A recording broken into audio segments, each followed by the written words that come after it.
September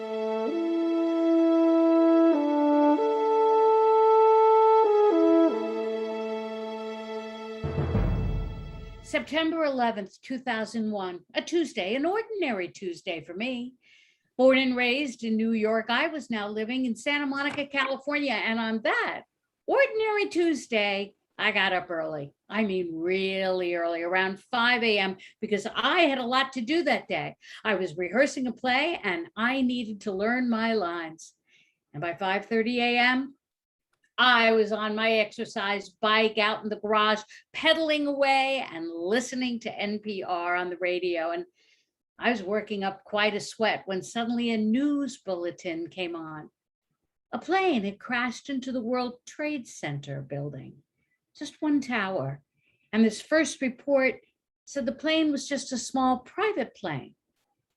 And then a minute later, another news break. Not a small plane, a large plane, an airliner, a commercial plane. And I stopped pedaling, taking in this information. My mind struggled to grasp what was happening. And I raced into the house and I turned on the TV in the living room and I yelled to my husband, a large plane has just crashed into one of the twin towers. And he came into the room. What? And I pointed at the TV. And we both stared. Plumes of smoke bellowed out of the building. And then at exactly 6:03 California time, we watched as a second large plane cut through the other tower like a hot knife through butter.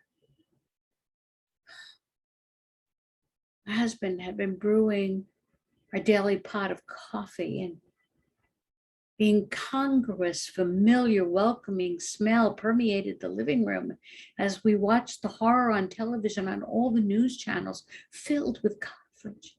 Horror, pure horror, and a terrorist attack on the United States, and I was glued to the coverage. I still had difficulty processing the enormity of this tragedy. 2 planes crashed deliberately into the Twin Towers, and then there was a news flash. A 3rd plane had crashed into the Pentagon, and a 4th plane crashed into a field in Pennsylvania. They thought it had been headed for the White House, and 4 planes filled with people, mostly Americans, hijacked by terrorists on a kamikaze terror mission. I poured a cup of coffee and I sat down. My husband and I watched the news, numb to what was happening. Synonyms for horror flooded my brain: fear, fright, panic, alarm, dread. And then the buildings were falling with workers inside, people trapped. And so many police and firefighters were running in instead of out. Heroes, New Yorkers, and the buildings were ablaze, and people were tossing themselves out of the windows rather than burn up inside. And people were running up the street to escape the tsunami of smoke and debris. And then my phone rang. My sister, also in LA, and we called our mother and our Aunt B out on Long Island, and they were safe. We knew they were, but we called them to make sure that this shock didn't cause them a heart attack. And they were fine. And Diana and I split up the list of relatives still living in New York City. Everybody shaken and afraid, but okay. All safe, except for one. My Aunt Yolanda. She wasn't answering her phone. Aunt Yoli was 86 and lived alone in downtown New York, and she wasn't answering her phone. I called my cousin Helen. No, she hadn't been able to reach Aunt Yoli either. And now news reports were featuring some of the people trapped in those crumbling buildings. A few escaped. Most did not. And I tried Aunt Yoli again, no answer. She was my favorite aunt, the one I turned to for help when my family had been oppressive. And now she wasn't answering the phone.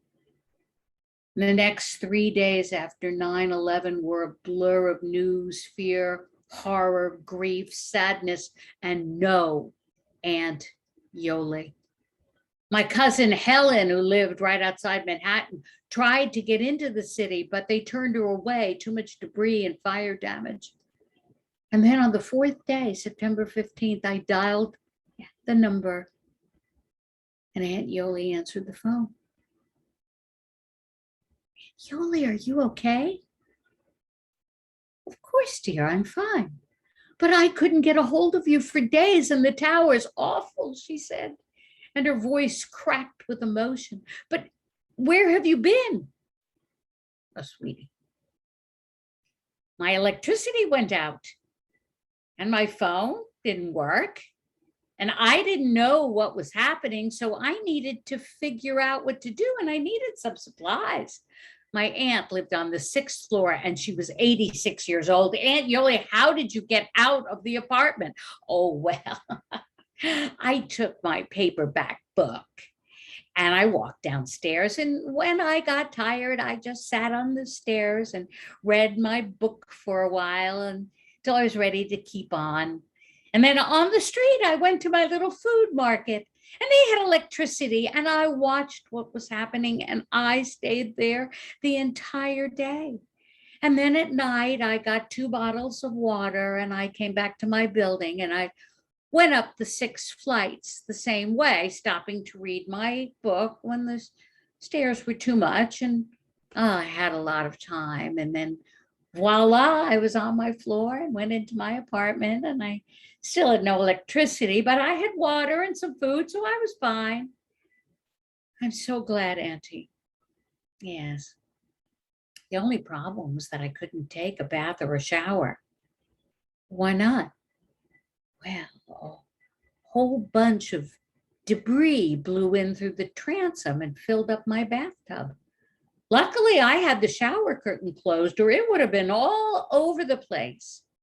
Now, for those of you not used to New York City plumbing and transoms, most New York apartment buildings have bathrooms that are built around a sort of tower.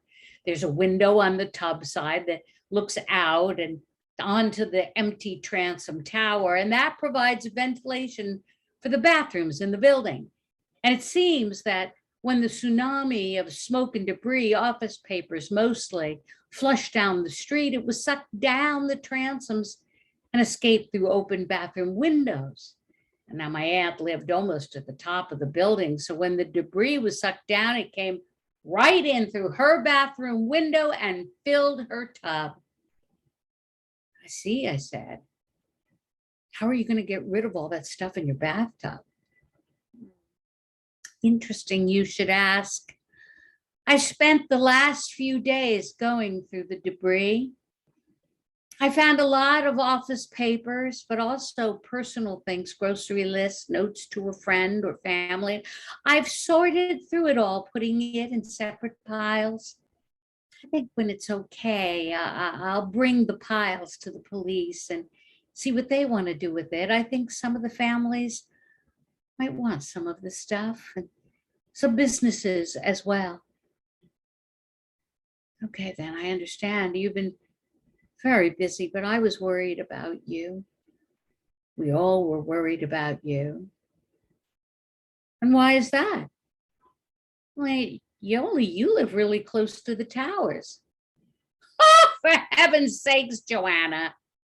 I was born and raised in this city. I can take care of myself. There's no reason for you to worry. Hey, if I was killed, what could you have done about it? Don't be a ninny. I'm a New Yorker, and stupid terrorists can't take us down. No, Aunt Yoli. They can't. And just like that, I remembered what it means to be from the toughest city in the world. My Aunt Yoli passed away in 2015 at the ripe old age of 100. What a gal she was. And now on this 20th anniversary of 9/11, with the world battling COVID and the crazy terrorists of January 6th and the former orange president trying to stir up more trouble, I remember my roots and it gives me solace. I'm in a New York state of mind.